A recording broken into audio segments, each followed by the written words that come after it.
भारत का अववाह तंत्र एक निर्धारित जल मार्ग द्वारा जल के प्रवाह को अववाह कहा जाता है। इस प्रकार कई जलमार्गों के जाल को अववाह तंत्र कहते हैं। नदियों और उनकी सहायक नदियों के द्वारा प्राकृतिक अववाह तंत्र का विकास होता है। अववाह प्रतिरूप को प्रभावित करने वाले कारक: पहला, चट्टानों का स्वरूप और संरचना। दूसरा, स्थल आकृति, ढाल। तीसरा, प्रवाहित जल की मात्रा। चौथा, प्रवाह की अवधि अथवा समय। उद्गम की दृष्टि से भारतीय अववाह तंत्र को दो भागों में बांटा जा सकता है। पहला, हिमालयी अववाह तंत्र। दूसरा, प्रायद्वीपीय भारत का अववाह तंत्र। हिमालयी अववाह तंत्र एवं प्रायद्वीपीय अववाह तंत्र की तुलना। हिमालयी नदियाँ सदा नीरा वर्ष भर जल से पूर्ण होती हैं। इनका स्रोत या ग्लेशियर से जुड़ा होता है। इन नदियों में वर्ष में 2 बार जल की मात्रा में वृद्धि होती है। प्रथम, ग्रीष्म ऋतु में बर्फ के पिघलने के समय। द्वितीय, दक्षिण पूर्व मानसून के समय। उदाहरण: गंगा, यमुना, कोसी आदि। प्रायद्वीपीय नदियाँ ऋतुनिष्ठ होती हैं, केवल वर्षा जल पर निर्भर होती हैं। वर्षा जल पर निर्भर के कारण वर्ष में केवल एक बार प्राय दक्षिण पश्चिम मानसून के समय इनके जल स्तर में वृद्धि होती है।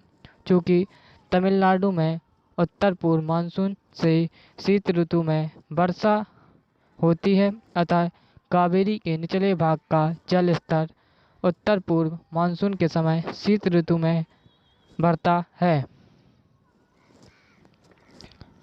हिमालयी नदियाँ और प्रायद्वीपीय नदियाँ। हिमालयी नदियों की द्रोणियाँ प्राय विशाल होती हैं, जैसे गंगा द्रोणी। प्रायद्वीपीय नदियों की द्रोणी प्राय छोटी होती है, जैसे नर्मदा, तप्ती। हिमालयी नदियाँ प्राय अधिक लंबी होती हैं, जिसका कारण स्रोत क्षेत्र का समुद्र से दूर होना। प्रायद्वीपीय नदियाँ तुलनात्मक दृष्टि से छोटी होती हैं। हिमालयी नदियाँ ये नदियाँ किसी न किसी बड़ी नदी की सहायक नदी होती है, अतः सीधा समुद्र में कम गिरती हैं। दूसरा, प्रायद्वीपीय नदियाँ तीव्र प्रायद्वीपीय ढाल के कारण अधिकतर नदियाँ समुद्र में जाती हैं।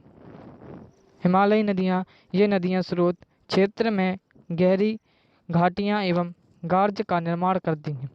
प्रायद्वीपीय नदियाँ प्राय नदियों की घाटियाँ कम गहरी उथली होती हैं। हिमालयी नदियाँ मैदानी भागों में लंबी दूरी तय करती हैं तथा नौकाएं योग्य हैं।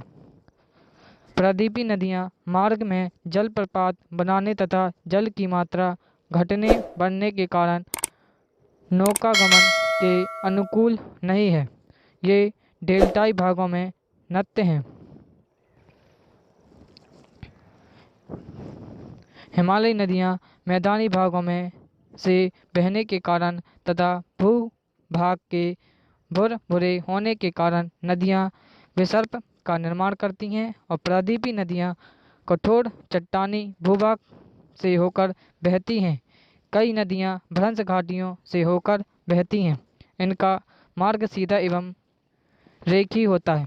नर्मदा, तप्ती आदि भ्रंश घाटी में बहने के कारण रेखीय प्रवाह विकसित करती हैं। हिमालयी नदियाँ प्राय मुहाने पर डेल्टा का निर्माण करती हैं, और प्रायद्वीपीय नदियाँ मुहाने पर प्राय ज्वारनदमुख एस्चुरी का या छोटे डेल्टा का निर्माण करती हैं।